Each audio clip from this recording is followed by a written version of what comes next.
fait, cette exposition, elle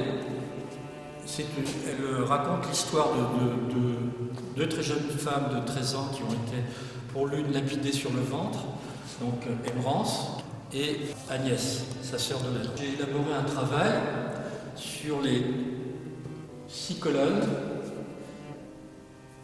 donc des toiles verticales qui évoquent sur votre gauche Emrance, avec la symbolique de la lapidation, la pierre lancée, là, et donc elle avait ce pouvoir de guérir. Sur votre droite, une représentation, une évocation d'Agnès, donc tête tranchée, la tête entre les mains, et donc 3 représentations sur les 3 colonnes de droite qui évoquent Agnès. Et puis, on poursuit la lecture de cette exposition par une toile que j'intitule Souffrance. Donc vous avez le fait de la féminité, vous avez l'enfermement, donc ça peut être un enfermement lié à la religion, mais là, le propos, il est beaucoup plus d'oppression faite à ces deux très jeunes femmes de 13 ans qui ont trouvé la mort pour avoir suivi leur conviction religieuse, et une croix christique qui évoque bien sûr le Christ et la souffrance, donc d'où le titre de cette œuvre.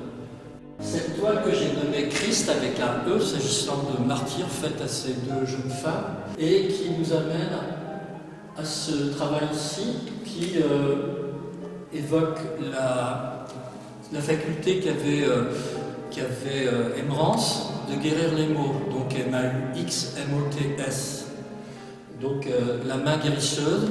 Cette œuvre que j'ai nommée Passage, c'est l'idée du passage entre la vie et la mort.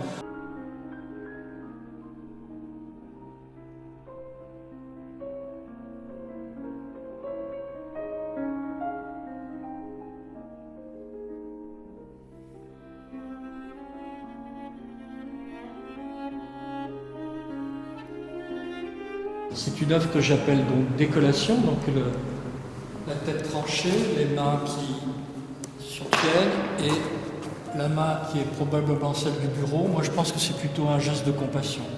Donc les cheveux qui tombent, et l'histoire dit que Agnès cache sa nudité par ses cheveux.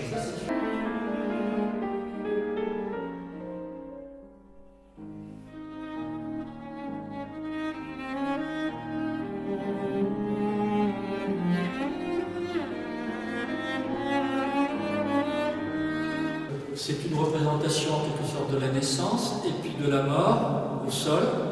Donc une œuvre que j'appelle gisant. Les gisants, ce sont souvent des héros dignitaires à qui on attribue des monuments un peu ostentatoires. Au sol parce que l'Évangile dit « tu es poussière et tu retourneras en poussière ». Il est bon de nous retrouver. Tu as épousé la religion et tu as été décapité. Moi qui ai souffert de ton martyre, me suis rapproché de toi par la mort lapidée. La mort n'est rien si elle n'ouvre les portes du ciel. La terre nous fait honneur en construisant ce lieu de rapprochement des hommes. La haine, toujours présente, est notre fardeau. En accepter la présence nous permet de vivre en luttant pour que soit reconnu notre souhait de vivre selon nos convictions, nos croyances. Notre calvaire est l'exemple de l'intolérance, du refus de l'homme d'accepter la vie qui nous est donnée. L'humanité peut engendrer la peur, source de nos maux, mais aussi capable d'offrir le bien. Elle me donne cette faculté de guérir les maux. Ceux par qui ma main dessine et emprisonne le mal, cette main caressante dispense le bonheur à qui veut le recevoir. Prends-la, n'aie pas peur, fais-lui confiance, laisse aller tes tourments. Tout cela n'est rien qu'une simple nécessité qui fera nous éloigner de cette noirceur pour aller vers la lumière.